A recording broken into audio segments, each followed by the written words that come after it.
Hello, class. It's Mrs. Laceville again, and today we are going to talk about main idea and supporting details. So, before we get into this story, and I know you can see that we've got the story about bull sharks. It's going to be really cool. We're going to read through it and learn about this really amazing animal. But we need to talk about what a main idea and what supporting details are first. So, first of all, the main idea is the big idea of the whole story. So the big idea is, what is the whole thing about? Okay, so when we think about main ideas, we're going to write it down in a complete sentence, but it's going to talk about what the whole story is about, not just one little section. Okay, so whole story. So whenever you hear someone say main idea, I want you to think big idea. So main is big. Okay, and then supporting details are the facts that prove what the main idea is. So, for instance, if I was reading a story about rabbits, right? And the whole story was talking about how rabbits get away from predators. That would be the main idea, right? The big idea is rabbits can get away from predators in a lot of different ways. A supporting detail would be rabbits use their quick speed to get away from predators, right? Does that help them get away from predators? Yes. Or if it says rabbits have camouflage to get away from predators, does that help them get away? Yes. All right. So I want you to think about it this way. Main idea and supporting detail, the whole thing together is like a chair. Okay, so I want you to imagine a chair, right? You've got the back to the chair, you've got the seat, you've got the little legs, right? The whole thing, which is the main idea, is the chair. What would happen if we had a chair that didn't have any legs? Well, if the chair didn't have any legs, it would fall over, right? Nothing would support it. So the supporting details are like the legs on a chair. So what we're going to be looking for and what you'll be doing after is we're going to fill out a chart where we're going to have the seat, right? It's going to have a big part. That's the main idea. And then we're going to have four things that go down like the four legs on a chair. So four supporting details. So I'm going to give you an example of what this will look like while I read through this bull shark story to you. And then you will practice by yourself with a couple of other articles about sharks. One's about a great white shark, and the other one is, I think, just about sharks, different kinds of sharks in general. I'm also going to attach a video that you can watch about sharks. Kind of fun, so you can choose to watch the video, but you will need to read through the articles. Okay? So, whenever you are reading through an article, I want you to try to visualize your thinking. So, visualize means that you can picture, that you can see it, right? So, a way that we can see our thinking is by writing it down. I don't have any lined paper in my house. Obviously, not a very good teacher from that standpoint, I guess. But I do have colored paper. So, I've got a pen. It's my husband's skydiving pen, if you can see that. And I've got my pink piece of paper. And what I'm going to do is when I'm reading through this story, I'm going to write down my thinking. So I could be thinking about questions. I could be thinking about statements, right? So different things that I thought were interesting or that made me think about other things, right? We've practiced this a lot this year. So I'm just going to jot down some of my thinking because I want to use this thinking to come up with the main idea of the whole story and for supporting details. Okay, so this first page, and by the way, this story is called Bull Shark. It's by Ellen Lawrence, and it's from a series that's called Apex Predators of the Amazon Rainforest. Now, if I look at that, I could write down different things. Like I could say, oh, I know what a predator is. So I could write down predator. I'll show you my writing in a second. And a predator is an animal that hunts and eats another animal. Right? It's not a predator if it's trying to hunt a bush. Has to be another animal. So you can see that right here, that was my thinking. So predator, I've got it written down. Now I can visualize my thinking because I can actually see it. Okay? And then I might look at the word apex. Right? So I'm like, what does apex mean? And you might have different background knowledge on that. There might be someone that's like, oh, I play the game Apex, right? My husband likes the game Apex. So Apex Legends or something like that. So I might say, oh, for Apex, you want to be the best. That's what you want to be on the game. You want to be the best one on the game. Maybe Apex means the best or the top. So what I'm going to do now is I'm going to put a little question mark by it. Okay, just like this. Oh, if you can see it, little question mark. I'm going to write, what does Apex mean? What does Apex mean? And then I would put, okay, so there's my writing. Then I would put my guess. So Apex equals top or best, right? So that's my guess. Now, I might be right, might be wrong. We'll find out, but let's start reading. Okay, here we go. So, first part is called Danger in the River. Huh, wait a minute. I thought that sharks lived in the ocean, not in the rivers. Well, let's read and find out. So it says it's early evening in the Amazon rainforest, and a turtle is slowly swimming in a river. Suddenly, something bumps the animal and then crunch! The turtle disappears into a giant mouth filled with sharp teeth. What huge predator is hunting in the river? It's a powerful bull shark. Ooh, so I learned something right there. I learned that bull sharks hunt in rivers. So I'm going to write that down because that's my thinking. Bull sharks hunt in rivers. Okay, and obviously, I just found out that they can eat turtles. So I could write that down as well. Now, if you look, see where my little mouse is? Right here, we've got little labels. So this is telling me this is a turtle, in case I didn't know what turtles look like. And this is a picture of a bull shark. So now I can visualize the turtle in the river and the bull shark coming to get it. But right here, you can see, oh, and by the way, see how it highlights? That's kind of cool. If I don't know how to say one of the words, it'll read it for me. So right here, I've got a text feature, which is just a little caption, right? It's telling me what's going on in the picture. So this says, most sharks live in oceans. Bull sharks, however, make their homes in oceans and in rivers. So if they can live in oceans and in rivers, that means they have a lot more area that they can cover than other sharks. Okay, meet a bull shark. So this is my subtitle. This lets me know what this section is going to be about. So it says bull sharks have large, solid bodies and rounded snouts. Right here is its snout. Its snout is its nose. You can see that's really round. Some sharks have pointy noses, but that one doesn't.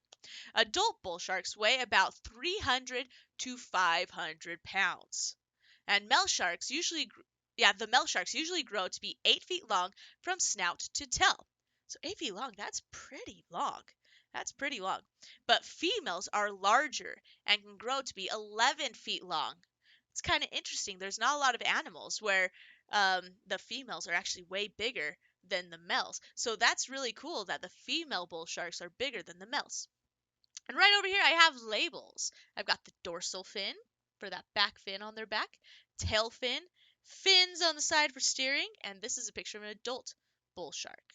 And here is another little fact about them. Okay, I might want to keep in the back of my mind some of these facts, right?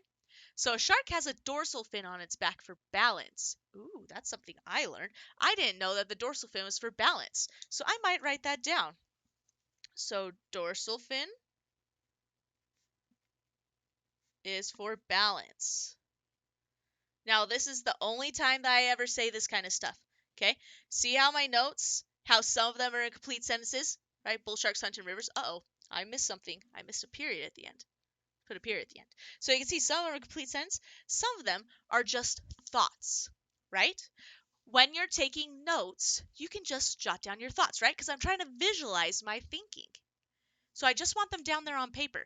I do not always have to write complete sentences when I'm jotting down my thoughts. But later, when we put it all together in our graphic organizer, when we're talking about the main idea and supporting details, I need to write in complete sentences. Okay, so let's keep reading that.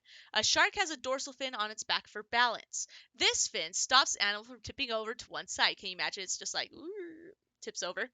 It also has a fin on each side of its body to help it steer. Its tail fin can push it through the water. Okay, a bull shark's world. And right here, this is a good graphic feature right here. If you look where my cursor is pointing, this, and it'll highlight all the different words on here, is a map of the world. And you can see in the red, those little lines right along coastal areas and even in this river. Here's the Amazon River, right? Amazon River. That's where all the bull sharks live. So let's read about this. Bull sharks live in shallow water, mostly in tropical or very warm parts of the world. They can survive in both salty oceans and freshwater rivers, such as the Amazon River. They often make their homes near the shore or in areas where a river flows into an ocean. So right here, this says a bull shark swimming close to shore. So that's what this picture's about. And a bull shark spends most of its time swimming slowly. If it spots a meal, however, it can swim very fast, covering a distance of 100 feet in just 5 seconds. That is really fast. Bull sharks, like it said, a lot of times they just kind of cruise along there, but then they go really fast when they want to. And bull sharks often hunt in dark, muddy waters. How do you think they find animals to eat? Hmm. Well, if it's dark, muddy waters, probably they're not just using their eyesight, right? It's hard to see when things are dark or when things are muddy. So they must use something else. Let's find out what that is. Okay, out of sight. The rivers that flow through the Amazon rainforest can be very murky. So look right here. Do you see this top picture of a muddy river in the Amazon rainforest? It looks like chocolate milk is flowing through it. It's very, very muddy, very murky. You can't see through to the bottom of the river for that. Okay? The water may be so cloudy that a bull shark can't see the prey it hunts. However, the shark has a powerful sense of smell. Ooh, sense of smell. The skillful hunter uses its nostrils to detect prey in the water. So bull sharks use their sense of smell in muddy waters. Yeah, that kind of reminds me of like a dog, like tracking things just by using its sense of smell. So bull sharks can do the same thing. So here's a picture right here of a bull shark in murky water. And here is where we can see its nose. So right here's its little nostrils, right? Here's the whole snout, and then here are pores. Each individual little dot are pores. It's just like you have pores on your skin. So a lot of times people can see them on their face. Sometimes you can see them like on your hands and stuff. That's where we sweat from. Let's find out what bull sharks do with the pores on their snouts. A bull shark can also detect prey using tiny pores or holes on its body. These pores pick up weak electrical signals that all animals produce. Whoa, that is cool. So those little holes on its snout help a bull shark find out where animals are because of electrical signals. Kind of like, I don't know. I'm trying to think of how I can relate to that. Hmm. I guess it's kind of like a remote control, right? So you have a remote control for like a remote control car, and that sends out little electric signals, and it lets the car know where it's supposed to be going, right? So these pores kind of pick up those electrical signals, kind of like a remote control would, and lets the shark know where it needs to go. So I'm going to write that down. So bull sharks, I'm also going to put right here, so this little line's telling me that it's something that goes along with that top sentence. So pores pick up electrical signals. All right, so that also helps me know how they can find their prey. Okay, bump and bite. The way a bull shark attacks its prey is known as bump and bite. When a bull shark finds an animal, it bumps the creature with its snout. This helps the shark determine if the animal is something it wants to eat. If the animal is prey, the shark then swallows a whole or bites off chunks of it. So right here, here's a picture of a bull shark that's eating a fish's head. That's a pretty big fish if that's just its head. And this also says a bull shark may lose some teeth while tearing at its prey. Right? That makes sense, right? The prey is maybe trying to get away or something, loses a tooth. This isn't a problem for the hunter, though. Why do you think this is? Hmm, I don't know. Maybe its teeth are really strong, so even if it loses one, the rest are okay. Maybe they lose them all the time, so it's just used to it. I don't know. Okay, so this says in the Amazon and other rivers, bull sharks hunt for turtles, fish, and water birds, such as herons. Here's a big picture of a heron. They may even feed on deer, cattle, and other large animals that enter the water to take a drink. So here's some of its prey. We could write that down. So prey for bull sharks. Let's see, I believe it said fish. Oops, that's not how you spell fish. Fish. Oh, and turtles, it said. Yep, of course, turtles. Birds. I'm going to put larger. Did it say animals or mammals? Animals. Larger animals, such as deer and cattle. So those are the things that I will go and hunt. All right. Oh, look at this picture of the teeth. That is so cool. Okay, so now we're going to find out why it's okay for them to lose teeth. A bull shark has the most powerful bite of any type of shark. Inside its mouth are rows filled with hundreds of very sharp teeth. The front row of teeth is for biting and tearing food. Behind the front teeth are rows of replacement teeth. Replacement. That word is big and it's bolded, which means that it's important. It's a word that you might not know. So we might have to look that up. In the back of this book is a glossary. In fact, I'll see if I can turn there. See if I can remember. Okay, there it is. Replacement, a thing that takes the place of another, such as a new tooth. So a replacement, it just takes the place of another. Okay, oops, sorry. That's where I was. So there are rows of replacement teeth, or ones that will take the place of another one, right? If a shark loses a tooth, a replacement tooth gradually moves forward to fill the gap. So right here, do you see those little parts, the little bumpy parts? Those are called serrations. It's kind of like for a knife, like a steak knife, when it's got the little bumpy ridges, it helps it cut through things more. So that's just a bull shark's teeth have jagged edges for tearing flesh. These tiny razor sharp points are called serrations. And then you can see this is a jaw of a bull shark. Look at all of those teeth, all of them. And here's a replacement tooth that's starting to move forward, right? And there's a shark's front row of teeth right here, just like this. So it's kind of like if you took the shark's mouth and you turned it, so the teeth that it has right now are pointing up. So these little guys, this one is starting to rotate, so it's going, and it's going to pop into place. So young predators. Adult bull sharks meet up around once a year to mate. After 11 months after mating, the female shark gives birth in a shallow river. So female bull sharks, they always have their babies in rivers instead of oceans. I wonder why they would choose rivers. Her babies are called pups. As soon as they're born, the shark pups are able to swim and take care of themselves. The fierce little predators hunt for fish, water rats, and other small prey. So here's what two bull sharks look like together. So why do you think a female shark gives birth to her pups in a river and not in an ocean? So I was just wondering that same exact question, right? Why would she give birth in a river instead of in an ocean? And here's a picture of a little baby bull shark. So a mother shark can give birth up to 13 pups at one time, and a newborn pup is about 29 inches long. So 29 inches, that's a little over 2 feet. So if this is about a foot, no, that's probably more about a foot.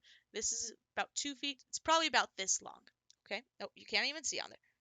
About that long. Okay. So they're kind of big, even as little babies. Growing up. A bull shark pup spends the first few years of its life in the safety of a river. Ooh, it's saying the river is safe for it. Out at sea, it might become a meal for a tiger shark or other large shark. The only predator that might eat a pup in a river is an adult bull shark. And by the time a young bull shark is 4 years old, it's about 5 feet long. Now, it's big enough to survive in the ocean. So, they're about 4 years old when they go to the ocean. So I'm going to write that down. 4 years old when they go to the ocean. And I'm going to put another thought down here, right?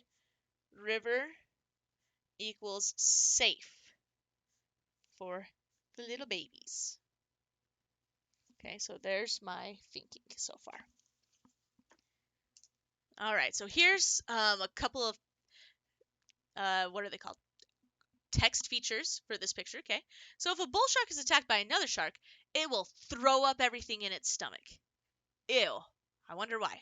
The attacker then starts feeding on the vomit, and the bull shark can try to escape. I guess that's a pretty good way to get things to stop attacking you, but that's kind of interesting. It's just it'll throw up everything, and then the other shark's like, yummy, dead fish, right? So there you go. And right here we've got a researcher feeding a young bull shark in the ocean. So it's just eating out of his hand. Oh, it looks like it's got part of his suit right there too. Hopefully he doesn't get too much closer, right? So how do you think a bull shark got its name? We're gonna find out. An apex predator. Ooh, it might tell us why they're apex predators now. Once it's an adult, a bull shark has few predators.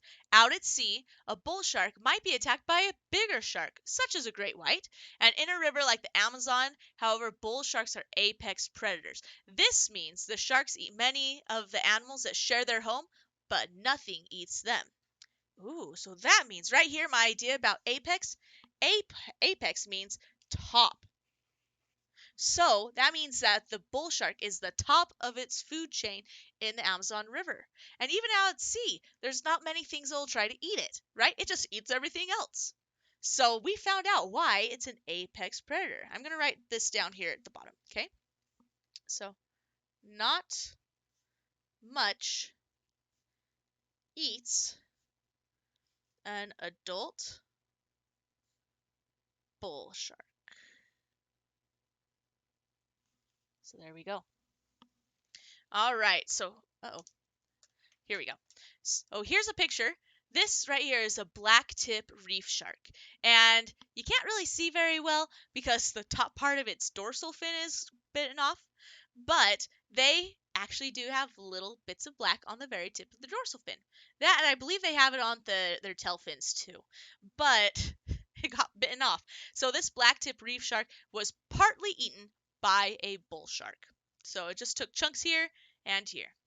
And here's why bull sharks are called what they're called. Bull sharks got their name because they are heavy and stocky, like bulls. They also bump or butt their prey, just like bulls that butt each other with their heads. So there's two different reasons why it's called a bull shark. Right here, bull shark's eating a fish.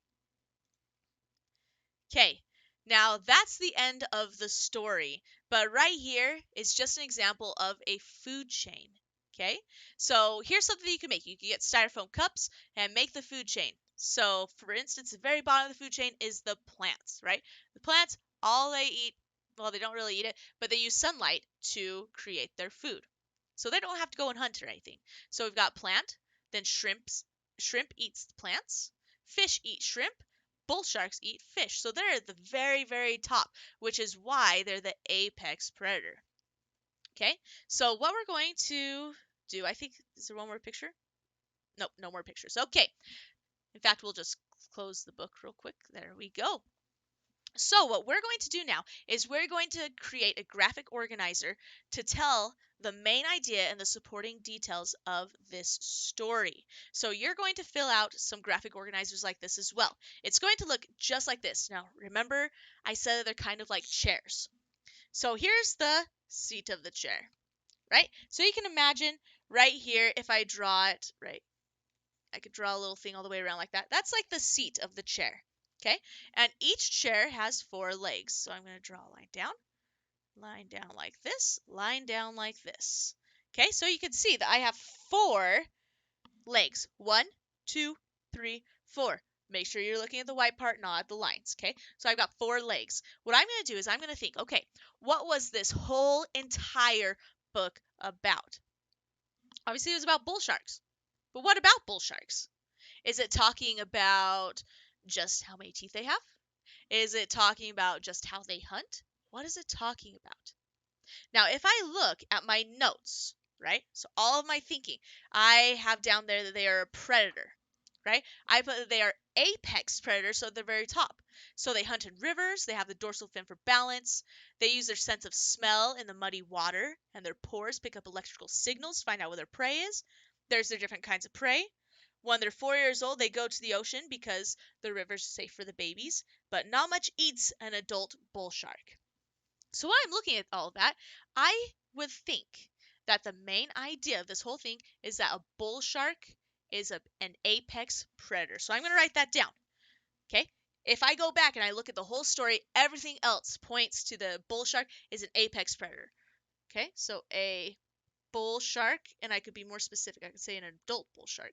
A bull shark is an apex predator. Predator. Okay, period. So you can see I'm writing in complete sentences. Now, I am going to write down 4 supporting details, or the 4 legs that hold up that idea. Okay, so I'm going to put bull sharks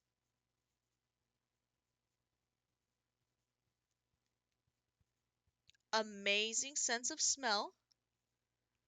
Oh, that was kind of bad handwriting. Just bear with me. Amazing sense of smell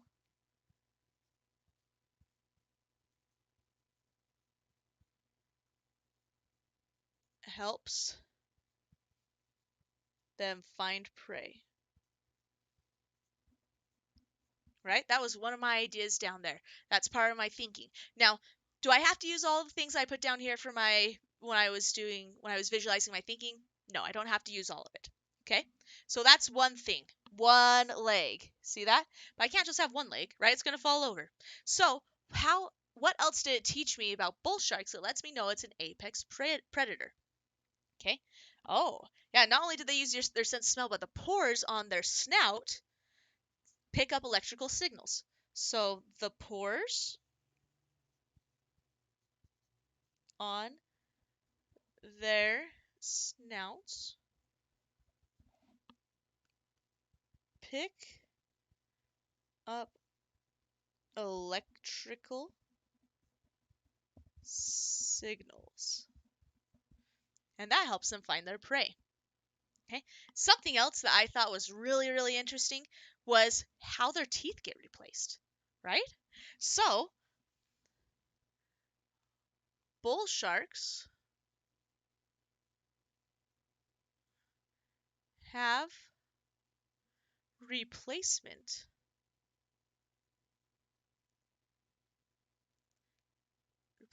teeth if they lose any, right? This helps us know that they're an apex predator, right? You guys know the song, the Baby Shark song. And once you get to like Grandma Shark, doo doo doo, and then Grandpa Shark, right? If sharks really had no teeth like this, would they be an apex predator? No, they wouldn't be able to hunt anything, right? They wouldn't be able to attack anything. They could maybe still try to swallow things whole, but it would make them way less effective, so they wouldn't be an apex predator. So if they can replace all their teeth, that means that yes, they can definitely keep hunting even if they've lost a few. Okay?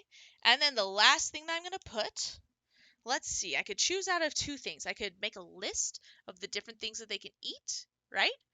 Or I could just talk about how they're at the top of the food chain and not much else eats them, right?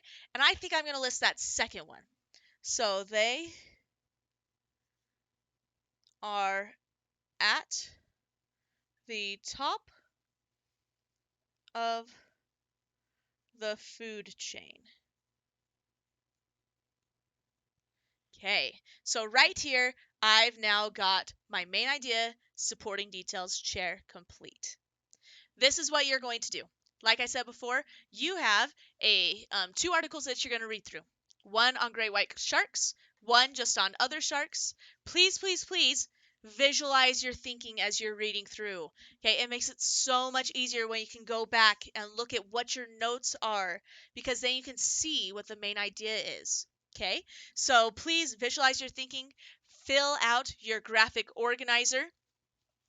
Um, do one of these things each day. Okay, don't do it all at once. So listen to this lesson one day, do one of the articles the next day, do the last one on the last day. Okay, but please fill this out. Message below the video if you have any questions or comments. I'm excited for you guys to learn about sharks. I think they're amazing. So enjoy our 3rd grade Shark Week.